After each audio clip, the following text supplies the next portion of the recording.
فرمایا اگر شکر کرو گے تو میں اپنی نعمتوں میں اضافہ کروں گا، اور اگر ناشکری کرو گے تو میرا عذاب بہت سخت ہے۔ شکر جو ہے یہ صرف دنیاوی نعمتوں پر نہیں ہوتا۔ اللہ نے آپ کو صحت دی، مال دیا، عافیت والی زندگی دی، صرف اس پہ شکر نہیں ہے۔ اگر کسی نیکی کی اللہ نے آپ کو توفیق عطا فرمائی تو اس پر بھی اللہ کا شکر ادا کرنا لازم ہے۔ رمضان میں سب سے بڑا اللہ کا احسان یہ ہے کہ اللہ آپ کو فرض روزے پورے کرنے کی توفیق دے دے۔ یہ بہت بڑا انعام ہے۔ ایک چیز جو میں لوگوں میں نوٹ کرتا ہوں، غور کرتا ہوں، جن لوگوں کو روزے رکھنے کی توفیق ملتی ہے وہ چونکہ عادی ہوتے ہیں، ہر سال رکھ رہے ہوتے ہیں، تو وہ روزوں کو روٹین کا ایک حصہ سمجھتے ہیں، اور جو اس نعمت پر ان کو احساس ہونا چاہیے کہ اللہ نے ہم سے کتنا بڑا کام لیا، وہ احساس ان کو نہیں ہوتا۔ جب اللہ آپ کو کوئی بڑی نعمت دیتا ہے تو اللہ بھی یہ چاہتا ہے کہ یہ اس نعمت پر خوش ہوں۔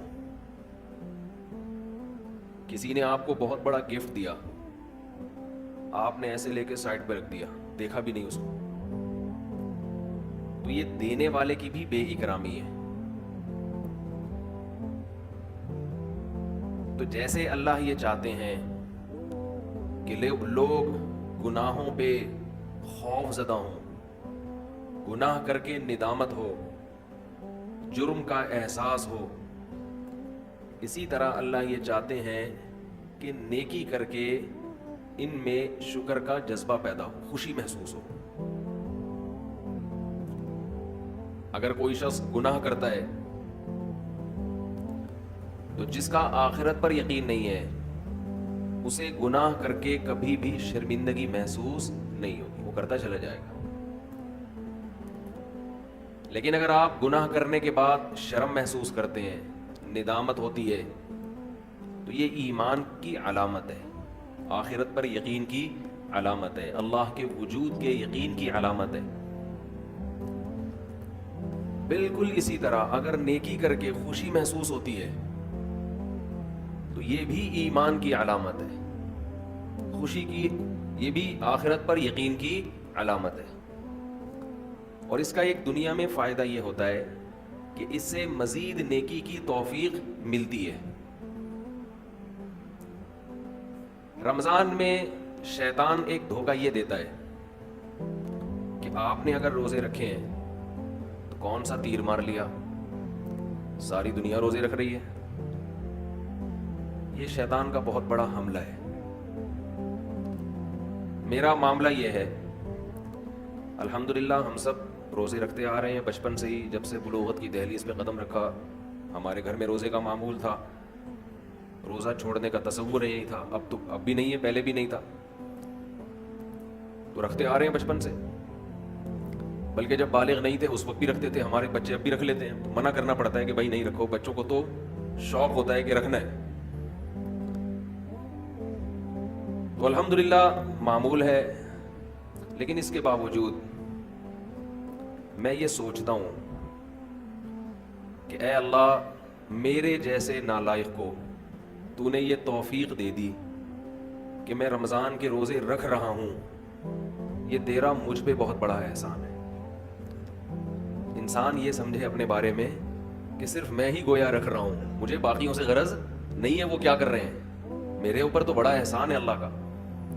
ہم تو نالائق ہیں بھائی، عام دنوں میں ایک روزہ رکھنے سے پہلے 10 دفعہ سوچتا ہے انسان کل رکھوں کہ نہیں رکھوں، رکھتا ہے تو ایسا سمجھتا ہے جیسے آج ہم نے بہت بڑا تیر مار لیا کوئی، اور رمضان آتا ہے ہم جیسے مجھ جیسے نالائق کو اللہ توفیق دے دیتا ہے 29 یا 30 روزے رکھنے کی، 30 کی تو 15 سال ہو گئے، کوئی رپورٹ ہے ہی نہیں، 29 ہی ہوتے ہیں پاکستان میں، 29 روزے رکھنے کی اللہ ہم جیسے نالائقوں کو توفیق دے دے، تو بھائی میں تو اپنا معاملہ اللہ سے دیکھتا ہوں کہ کہ مجھ سے تو نے اتنی بڑی نیکی کروا لی, مجھے کیا پتا بھائی قدیر بھائی کیا کر رہے ہیں, شاکر بھائی کیا کر رہے ہیں, رفیع بھائی ہیں, یہ تو روزہ رکھ کے پتہ ہی فرق ہی نہیں پڑتا ماشاءاللہ, روزے میں بھی ایسے ایسے گھوم رہے ہوں گے یوں کر کے.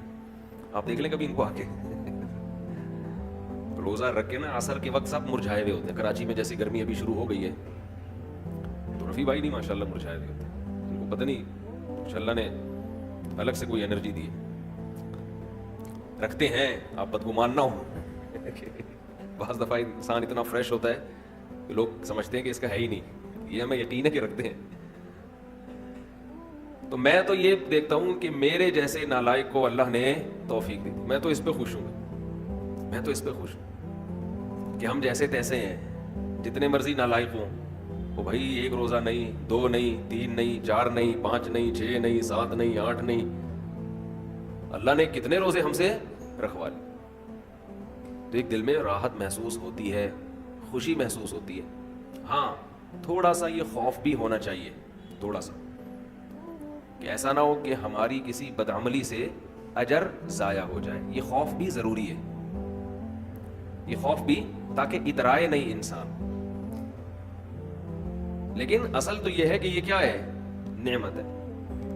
ہمارے نبی صلی اللہ علیہ وسلم سے بھی ثابت ہے, ہمارے نبی اپنے آپ کو موٹیویٹ کرتے تھے روزہ رکھ کے, اپنے آپ کو موٹیویٹ کر رہے ہیں, اپنی حوصلہ افزائی کر رہے ہیں.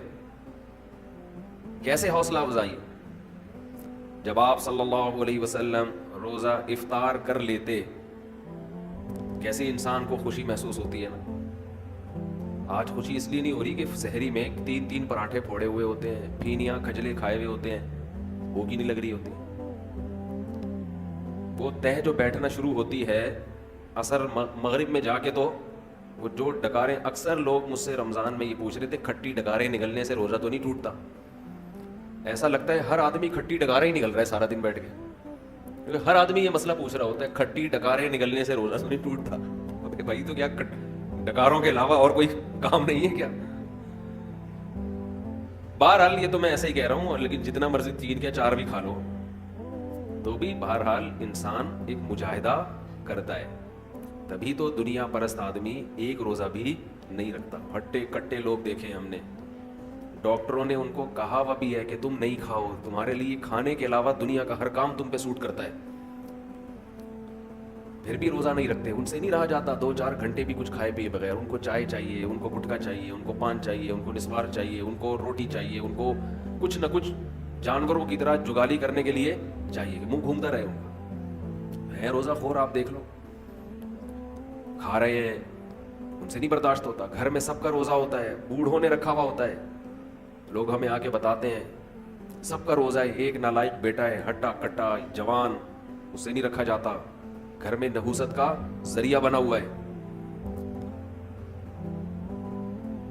تو ایسے صورت میں اللہ اگر آپ کو توفیق دے دیتا ہے تو ٹھیک ہے, تھوڑا خوف بھی ہونا چاہیے کہ پتہ نہیں قبول ہو رہا ہے کہ نہیں ہو رہا, لیکن امید کو, شکر کو خوف پر غالب رکھنا چاہیے. تو میں یہ کر رہا تھا, ہمارے نبی بھی اپنے آپ کو موٹیویٹ کیا کرتے تھے. کیسے؟ حالانکہ ہمارے نبی میں خواہشات پہ کنٹرول کرنے کی بہت طاقت تھی. آپ تو 24 گھنٹے کا روزہ رکھتے بسا اوقات. تو آپ صلی اللہ علیہ وسلم جب روزہ افطار کرتے تو کیا فرماتے؟ ذهب الظما, پیاس چلی گئی. ذهب الظما, پیاس چلی. تھوڑی دیر کی ٹینشن تھی, ہمارے اللہ نے وہ پریشانی ختم کر دی. وبتلت العروق, رگیں تر ہو گئی. جو خشکی جسم میں تھی, چہرے پہ انسان کی خشکی پیدا ہو جاتی ہے نا, تو آپ صلی اللہ علیہ وسلم فرماتے ابتلت العروق, رگیں تر ہو گئی. یہ دنیاوی ٹینشن جو تھوڑی دیر کی تھی یہ بھی اللہ نے ختم کر دی. وثبت الاجر ان شاء اللہ, اور اللہ نے چاہا تو اجر ہمارے نام اعمال میں لکھ دیا گیا. یعنی یہ ہمارے لیے کتنی خوشی کی بات ہے کہ ہمارے رب نے ایک نیکی ہم سے کروا کے جو پریشانی تھی وہ بھی ختم کر دی, اور نیکی کا ثواب ہمیشہ کے لیے ہمارے اعمال میں درج کر دیا. جب انسان گناہ کرتا ہے تھوڑی دیر کی لذت حاصل ہوتی ہے, یہ لذت تھوڑی دیر بعد ختم, اور نحوست اور گناہ اور اس کا عذاب آپ کے اعمال میں ہمیشہ کے لیے لکھ دیا گیا. ایسا ہوتا ہے کہ نہیں ہوتا؟ بد نظری ہے، انٹرنیٹ پر کوئی فحش چیز دیکھ رہے ہو، زنا کر رہے ہو، کچھ حرام کھا رہے ہو، تھوڑی دیر کا گناہ ہے، لذت تھوڑی دیر کی ہے، مزہ تھوڑی دیر کا. کوئی گناہ ایسا نہیں ہے جس میں ہمیشہ کا مزہ ہو.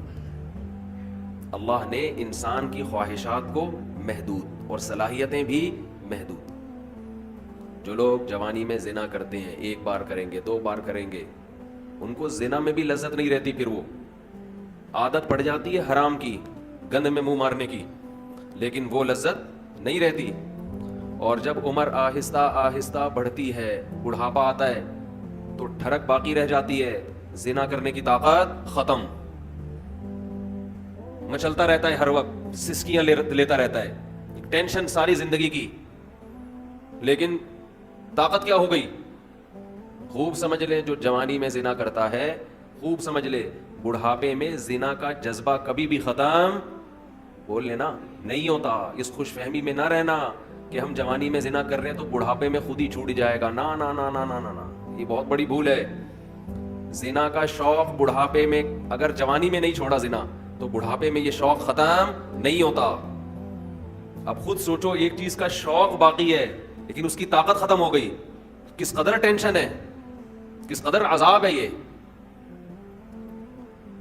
جن لوگوں کو جوانی میں لڑکوں سے بدفعلی کی عادت ہو، خوب سمجھ لو بڑھاپے میں یہ عادت کم نہیں ہوتی بلکہ بڑھتی ہے، لیکن برائی کی طاقت ختم ہو جاتی ہے.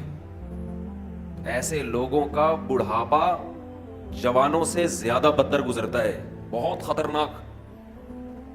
اللہ نے بڑھاپے میں یہ خاصیت رکھی ہے کہ جو چیز آپ میں جوانی میں ہوتی ہے، جو چاہتیں بڑھاپے میں وہ کم ہونے کے بجائے بڑھتی ہیں. سمجھ رہے ہیں کہ نہیں سمجھ رہے؟